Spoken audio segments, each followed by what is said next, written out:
Hola amigos de Soy Yoruba, es un placer estar con ustedes y continuando con esta serie de programas sobre la ruta del esclavo. El día de hoy nos encontramos en un lugar hermoso en el municipio de Matanzas, en la provincia de Matanzas. Estamos en el castillo de San Severino y muy particular dentro de el Museo de la Ruta de la Esclavitud. Y para hablarnos al respecto de este museo, de este lugar mágico, de este lugar lleno de historia, tenemos a la maestra en estudios sociales y comunitarios, a la maestra Marisela Velasco Barani, quien es museóloga especialista principal. Maestra, ¿cómo estás? Bien, bien, muy bien.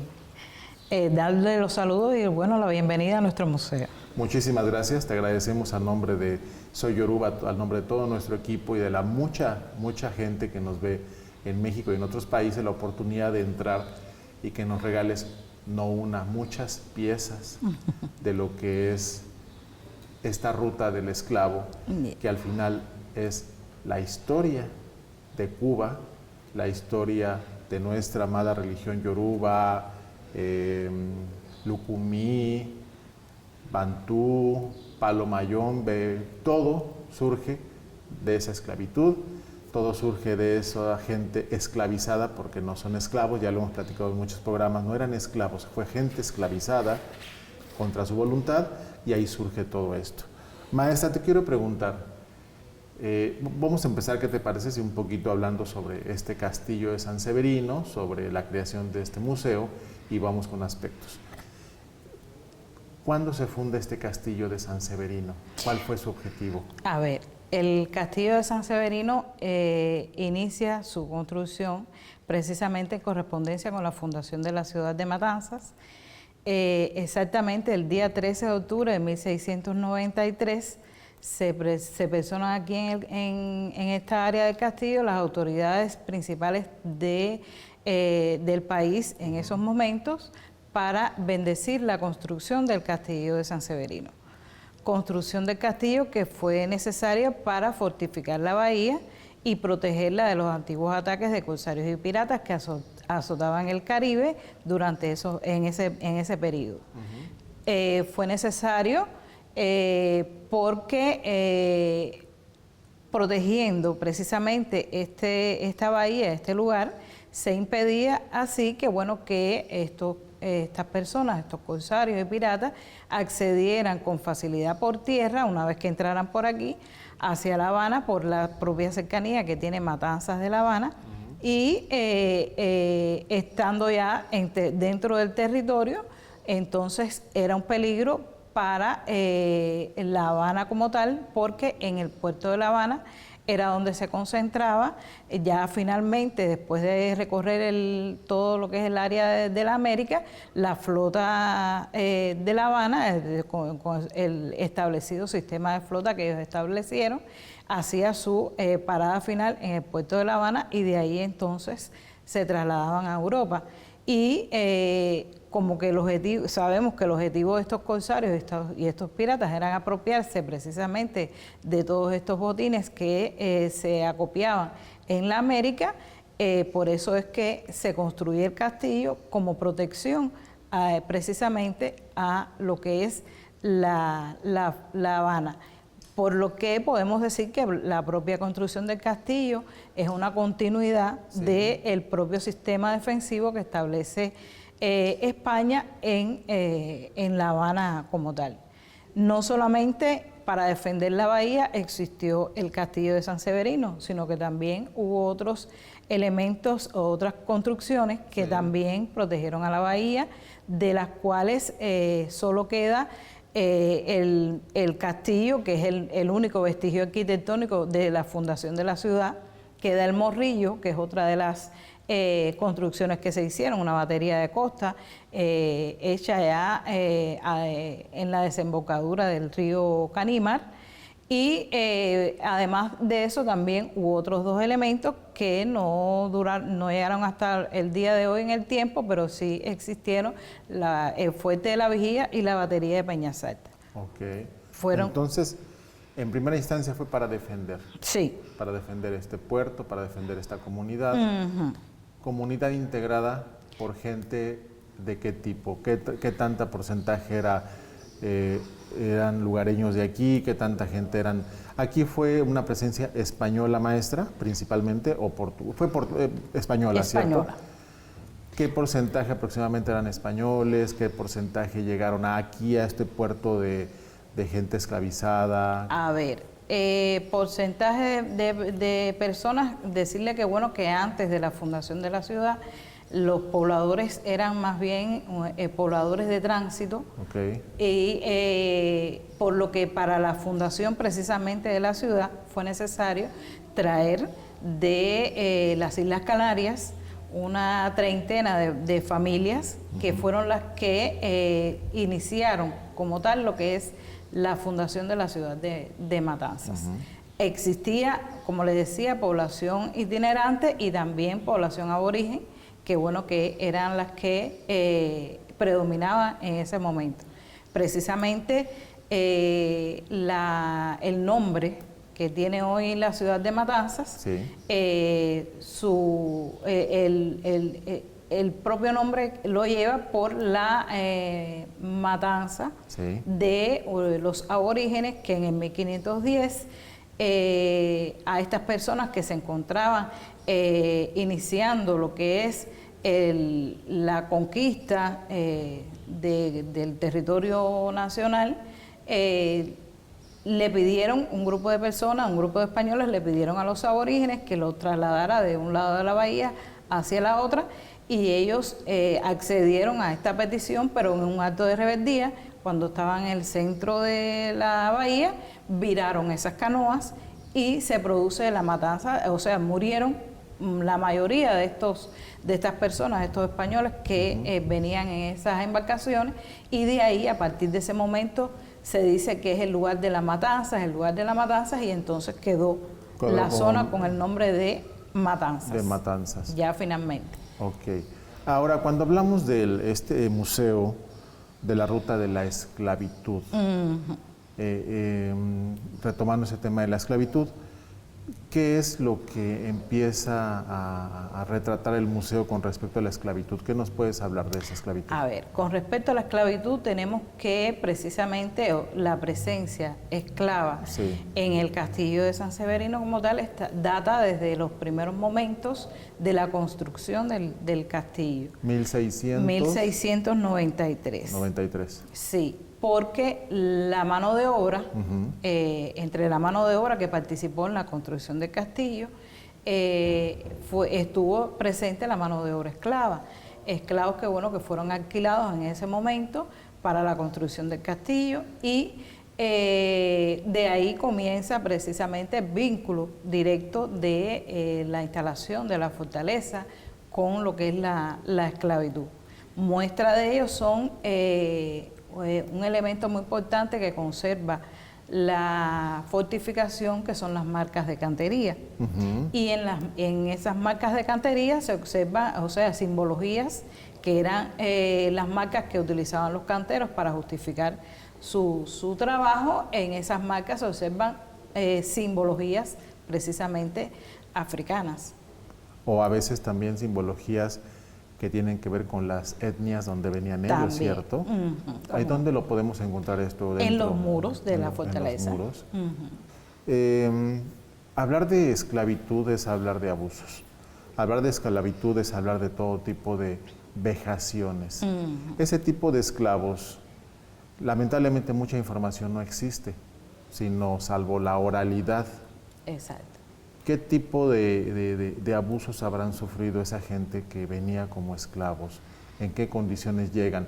¿Era gente joven? ¿Era gente mayor?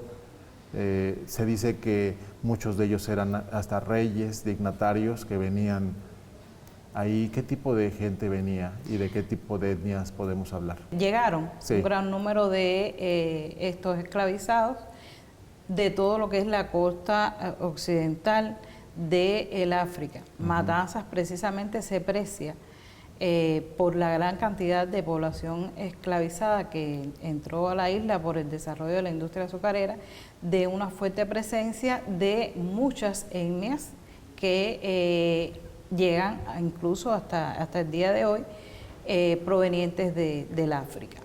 en la captura de esta población en lo que es el continente africano participan no solamente los europeos, entiéndase, estamos hablando de portugueses, ya después, o los portugueses que fueron los que prácticamente iniciaron y desarrollaron este tráfico. Está la presencia de franceses, holandeses, incluso también Inglaterra participa en lo que es esta trata. Esto unido a los propios tratantes africanos que también existían en el África, que eran precisamente los que se encargaban de capturar esta población en el continente africano. Nosotros aquí en nuestro museo tenemos una exposición de las instalaciones que se desarrollaron para este fin en la isla de Gorée, en Senegal. Tenemos muestras de estas instalaciones, cómo eran establecidos allí, incluso eran clasificados por constitución física, por edad, por sexo. ¿Eso dónde se hacía? En esas propias instalaciones. Sí. Okay. También tenemos que otro de los puntos que también tenemos presencia en nuestro museo es en el puerto de Ouidah, en Benin, que también fue otro de los lugares que también se produce todo esta trata, en la que participan muchos de los reyes daomeyanos. Entiéndase ya desde el punto de vista del auge de esta trata esclavista, reyes como el rey Huesú, que es uno de los fundamentales, su hijo, también fueron los principales que participaron en este comercio. Estás hablando de Dahomey, de Dahomey, sí, Dahomey. Hoy República de Benin, también están presentes en nuestro museo muchas piezas relacionadas con esto. Veo que también tenemos del Calabar. También. Tenemos ahí algo que tiene que ver con Abacúa, cosas hermosas que vamos a ir pasando ese material. Sí. Ya precisamente en esta sala donde nos encontramos. ¿Esta sala cómo se llama, maestra? Nosotros la denominamos Sala de los Orishas. Sala de los Orishas. Que refleja la multiculturalidad que heredamos del continente africano. Sala de los Orishas, que la presencia de la regla de 8 santería, heredada de lo que es la región de Nigeria, la representamos a través de las diferentes esculturas, las diferentes deidades que bordean esta sala, pero también en el discurso de la sala también podemos encontrar la presencia de otros lugares del África, a través precisamente de los tambores que son réplicas de casas de santos hoy que viven en la ciudad de Matanzas. Hablamos de cabildos. Hablamos de cabildos, cabildos que surgieron desde el siglo XIX y que se mantienen hasta hoy su actividad religiosa. En tu estudio, maestra, cuando hablamos de cabildo, ¿qué es un cabildo o qué significaba un cabildo? A ver, cabildo eran las instituciones creadas por el gobierno colonial español, que tenía como objetivo la agrupación de esta población de origen africano, fundamentalmente, porque también existieron cabildos ya de criollos, pero bueno, su objetivo inicial era agrupar a estos esclavizados de una misma nación, que eran como especie de sociedades de socorro, ayuda mutua. Entre ellos se establecía una jerarquía, existían los diferentes funciones de cada uno de sus miembros para establecer la ayuda entre estos propios esclavizados, ayuda que llegó hasta incluso acopiar dinero para la compra de la libertad de muchos de estos esclavizados. Sí. Y también el objetivo era evitar que se vincularan unas etnias con otras e impedir así que hubiera una sublevación que abarcara la mayoría de esta población esclavizada que existía en Cuba. Estos cabildos jugaron un papel fundamental no solamente en la ayuda que pudieron establecer entre esos miembros, sino que también fue un elemento importante en la resistencia de estos esclavizados, resistencia y la conservación de sus tradiciones, de su cultura, de su religiosidad, que es el elemento que hoy nos llega con más fuerza. Cuando hablamos de resistencia, maestra, podríamos estar hablando no solo resistencia a las condiciones que vivían, sino también resistencia en consideración a la imposición religiosa, el inicio del sincretismo. Aquí es el inicio real del sincretismo, ¿es cierto, maestra? Sí, como no, entre otras cosas también está la resistencia a mantener sus tradiciones culturales y religiosas, por supuesto, y eso jugó un papel importante, el mantenimiento de su propio lenguaje que ellos traían del África, que también está muy vinculado a lo que es el tema religioso como tal. Por eso es que bueno que decimos que los cabildos contribuyeron precisamente a este aspecto de resistencia, de aunque me impones tu religión, yo mantengo la mía oculta detrás de tus santos católicos, pero la mía está ahí. De ahí que bueno que el sincretismo precisamente es eso, buscar el vínculo de los santos católicos con las deidades africanas. Ahora, dentro de esta sala que está titulada o en honor a los orishas o a la regla de Ocha, bueno, no solamente a la regla de Ocha, porque aquí a la derecha de la profesora, de la maestra, que es la izquierda para ustedes, pues tenemos un atavío, tenemos una persona vestida de Orúnmila en este caso, entonces está dedicado a lo que es Ocha e Ifá en este caso. ¿Qué otras manifestaciones? Tenemos aquí a Vericunlos, tenemos aquí algunos tambores que les vamos a ir mostrando esto, tenemos la presencia de Abacúa con el Ireme y toda esta cuestión.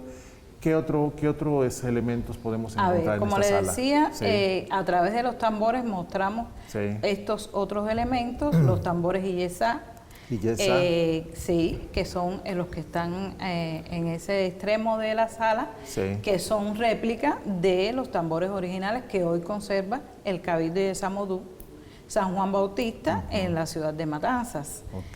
A través de los tambores Abacúa, que los tenemos aquí al ladito de nosotros, que son los tambores, réplicas de los tambores que utilizan esta regla Abacúa, que sociedad privativa de hombres, pero que proviene de la región del Calabar, allá en Nigeria, y que también es una expresión que se desarrolla en dos ciudades fundamentales, o sea, en dos provincias, en La Habana, en La Habana y en Regla, y en Matanzas, aquí en la ciudad de Matanzas, en la ciudad de Cárdenas.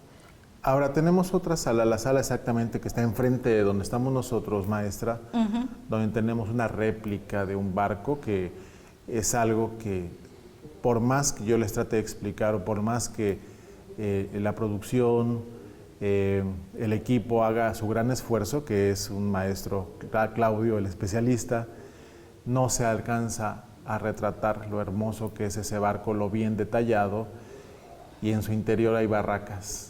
Sí, esta es otra de las piezas de gran valor que muestra nuestro museo, relacionada con la réplica de uno de estos barcos negreros que se desarrollaron en la época, que tiene la curiosidad de que en su interior están pequeñas estatuillas que reflejan la forma en que eran trasladados esas personas hacia lo que es el continente americano. Discúlpeme lo que voy a decir, maestra, pero en condiciones como animales. Exactamente. Infrahumano. Condiciones infrahumanas que muy hacinados, como una de las cuestiones fundamentales, en los que sus necesidades tenían que ser precisamente en ese lugar. Ahí mismo. Exactamente. Y esto hacía que proliferaran también dentro de la travesía enfermedades que llegaban hasta incluso a la muerte de muchas de estas personas que eran trasladadas y que, bueno, eran después esa gente lanzadas al mar. Es lo que le iba a preguntar, ¿qué habrá pasado con esa gente cuando moría? ¿Al mar? Al mar. Incluso hay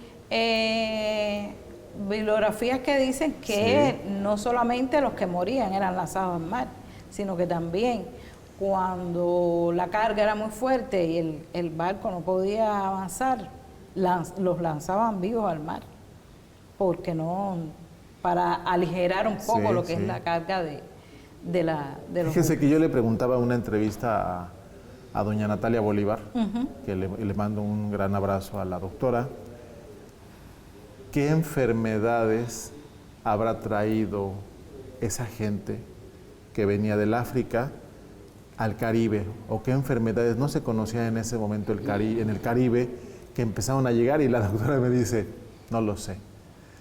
¿Usted tiene algún dato, doctora, en su trabajo, en su experiencia, o haya escuchado que quizá con la llegada de estos o españoles o la gente de esta gente esclavizada, qué enfermedades se empezaron a conocer en esta parte del Caribe? A ver, enfermedades que directamente los africanos ya sí estuvieron muy relacionadas con lo que es la infección en la propia travesía, lo que hoy conocemos como el tifus, pero desde el punto de vista de los españoles también incidió mucho en lo que es esta parte de la América como una de las enfermedades trasladadas hacia la América, es el tema de la sífilis, como otra de las enfermedades que también estuvieron presentes, producto, como consecuencia de la propia colonización en América. Sí, hay muchos escritos, hay muchos antropólogos que hablan de, así como dejaron muchas cosas muy positivas, los colonizadores también dejaron una pila de enfermedades, una pila de malas costumbres dentro de las personas.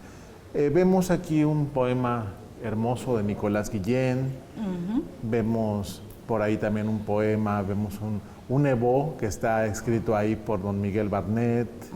O sea, estamos encontrando, maestra, que ha habido mucha gente que ha trabajado, que ha colaborado para que este museo, que es una cosa hermosa, y sí se los digo, amigos de Soy Yoruba, que nos ven en muchos lugares, tiene ya que ser una parada obligada. Ya no solo es La Habana, sino ya es una parada obligada que todos los religiosos o la gente que ama o que está interesada en la cultura yoruba o la cultura afrodescendiente tienen que venir aquí a la ciudad de Matanzas, en la provincia de Matanzas, en específico a este castillo de San Severino, a este museo de la ruta de la esclavitud, y ver, porque por más que se los cuento, se los pueda contar, esto es hermoso lo que van a encontrar aquí. Se siente una magia de ver instrumentos con más de 200 años, instrumentos que son la réplica de lo que realmente existe, hay o había en esos cabildos de nación. ¿Qué otras personas? Bueno, antes de preguntarte eso, maestra, ¿cómo surge la necesidad de crear este museo o este testimonio o este homenaje, que al final todo es lo mismo, para esa gente a veces sin rostro, esa gente sin nombre, pero esa gente sobre la cual está fundada lo que es la ciudad de Matanzas y lo que es el país de Cuba? ¿Cómo surge esa necesidad, maestra? A ver, el museo, la fundación del museo responde precisamente a una solicitud, un pedido como parte del proyecto de la UNESCO y de la Organización Mundial de Turismo de la Ruta del Esclavo, que desde su primer encuentro en el año 1994, que se estableció a petición de Haití para conmemorar el centenario precisamente de la revolución de Haití, la primera revolución de negros que se produce en el mundo. Desde ese mismo primer momento, en el año 94, en Huida, en Benin, Cuba participa en esta constitución de este proyecto, en las reuniones de este proyecto, a través sobre todo de la figura de Miguel Barnet, que conocedor y estudioso de todo lo que es esta temática.